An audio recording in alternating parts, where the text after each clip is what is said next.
Stimați colegi, sportul reprezintă un element esențial pentru sănătatea societății și pentru formarea generațiilor tinere și un cadru legislativ clar și adaptat realităților actuale este necesar pentru ca activitatea sportivă să se dezvolte într-un mod coerent și eficient. Propunerea aceasta legislativă, care este aflată în dezbatere, modifică articolul 69 alineatul 1 din Legea Educației Fizice și Sportului, 69/2000, și urmărește tocmai consolidarea cadrului juridic aplicabil organizării și susținerea activităților sportive.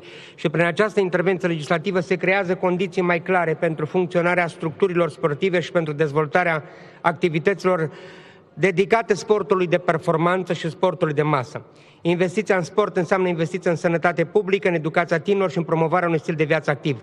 Și prin adoptarea acestui proiect de lege susținem dezvoltarea sportului și consolidăm cadrul juridic necesar.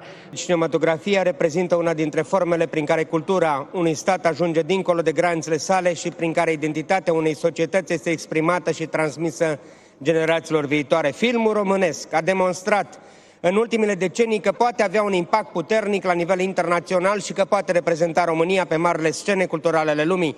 Și instituirea zilei de 8 iunie ca ziua cinematografiei românești reprezintă un gest de recunoaștere a muncii regizorilor, actorilor, producătorilor și tuturor profesioniștilor care contribuie la dezvoltarea acestui domeniu cultural. Astăzi putem să avem un moment în care să onorăm cinematografia românească și educația culturală care susține industriile creative din domeniul cinematografiei. Prin adoptarea acestei inițiative legislative oferim un semnal clar că statul român susține cultura și recunoaște contribuția cinematografiei la patrimoniul cultural național. Pentru asta votez pentru. Mulțumesc!